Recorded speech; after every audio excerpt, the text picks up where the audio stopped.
Okay, so last week we spent some time finishing up part of Matthew chapter 7, where we looked at the text about not judging one another, being very careful to guard our own motivations, our own heart before we go to help others. Um, Part of the journey of a maturing believer is learning to discipline the strongest instrument that any of us carry, and that is the tongue.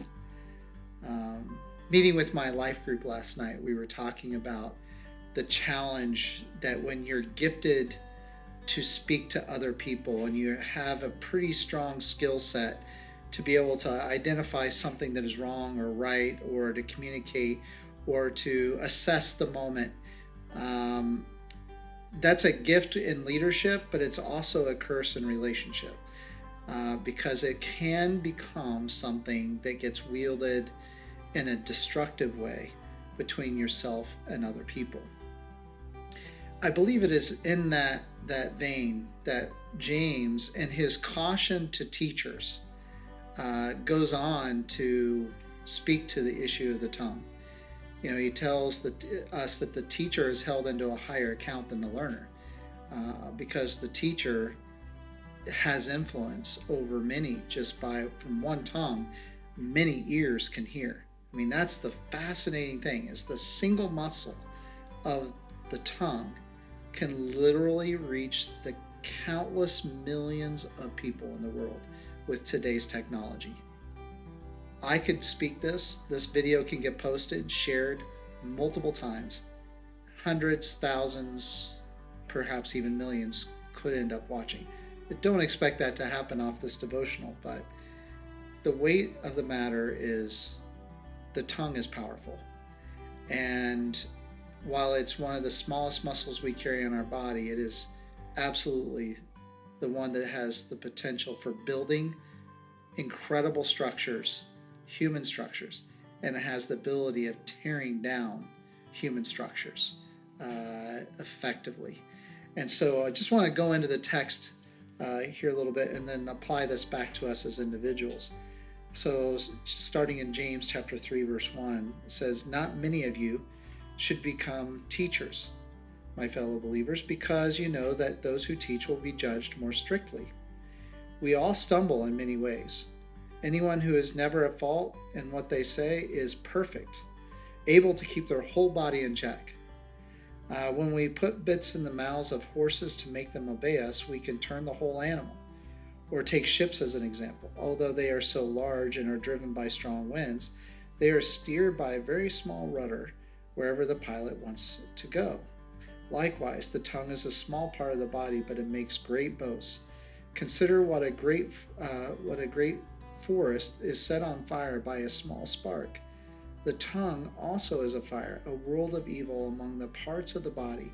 It corrupts the whole body, sets the whole course of one's life on fire, and itself set on fire by hell." So, stopping there, the reality that, okay, teacher is held in more account because one mouth, many ears, and each pair of ears represents a heart. So you can build somebody up or you can tear somebody down. In fact, it refers to as a stumbling. It says we all stumble in many ways. But if we're able to control the tongue, then perfection is right at our door, because it is the easiest place for imperfection to reveal itself. So if that is the case, that perfection comes when somebody can say, "I've never said anything that could be held in fault."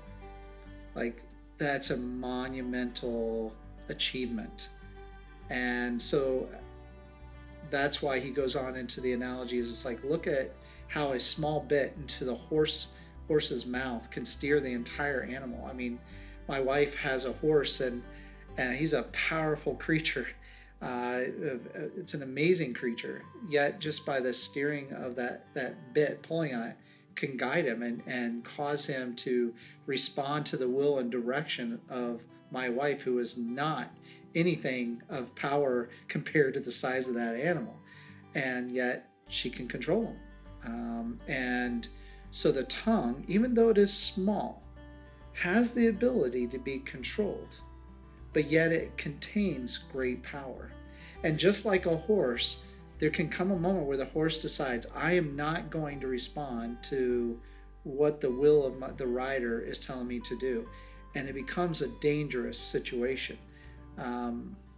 So too, when a person who has done well to grow in their control of what they say and what they do and how they say it, and can be constructive for 99% of the time, that 1% they choose to go lazy with it, they find themselves greatly embarrassed, and have seen themselves give great harm. Consider so many people right now that gain interest, influence, and then some kind of video that pulls up from their teenage years can all of a sudden invalidate them for anything in the present. This happened recently with, I believe it was American Idol, the contest where one of the contestants had said something while posting on a video while wearing a hooded cape that looked like a Ku Klux Klan member. But the combination of the words and the imagery, even though he was 12 years old, it caused great harm all these years later. And I think he's like 17 or 18 years old now. And he had to leave the show because the harm of that was tremendous. And that just is, again, a reminder that we can be excellent at controlling our mouths 99% of the time, and that 1% where we let our guard down, we do great destruction. And so in the same way that a captain can control a massive ship by a tiny little rudder, so to us, God charges us to be responsible for this little muscle in our mouth, the tongue, because with it we can steer big ships, we can guide strong animals, we can literally build up an entire country, entire nations by what we say, and we can also destroy by the things we say. I have watched people that were mentally healthy, doing well, and one improper word spoken to them by somebody that mattered much to them caused their life to go completely off the rails. I know this from personal family experiences, and I know this from the multiple people I've met with over the years in ministry that have been damaged by words. So we're given great caution here by James, that he starts with the teacher, because the teacher is using that mouthpiece to communicate, and many ears are listening. But he goes on to talk about the tongue, and I believe it goes beyond the teacher and begins to talk about each of us, that we have a very powerful muscle, whether you are small in stature, large in stature, male, female, young, or old. That muscle has the ability to build somebody up or tear somebody down quickly. So we must take consideration of how we use that tongue and submit it to the glory of God. So James goes on in finishing his discussion about the tongue when he says, all kinds of animals, birds, reptiles, and sea creatures are being tamed and have been tamed by mankind. But no human being can tame the tongue. It is a restless evil, full of deadly poison.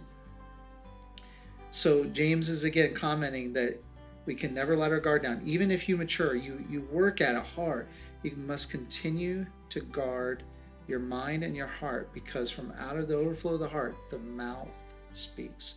And so we've got to keep doing our due diligence with our heart so that our words continue to be constructive. So in conclusion, with the tongue we praise our Lord and Father, and with it we curse human beings who have been made in God's likeness. Out of the same mouth comes praise and cursing. My brothers and sisters, this should not be. Can both fresh water and salt water flow from the same spring? My brothers and sisters, can a fig tree bear olives or a grapevine bear figs? Neither can a salt spring produce fresh water. Which ultimately is the conclusion.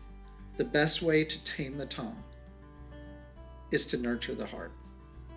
From out of the heart does the mouth speak. So let's guard our hearts. Let's fill our mind with things that would help our heart. And then from out of that, we'll gain strength by which we can guard the things we say and therefore build up others versus tearing them down. So I appreciate the words of James, and I receive them as a teacher, but I also receive them as a brother to many of you. And so may this encourage you to keep fighting the fight and running the race.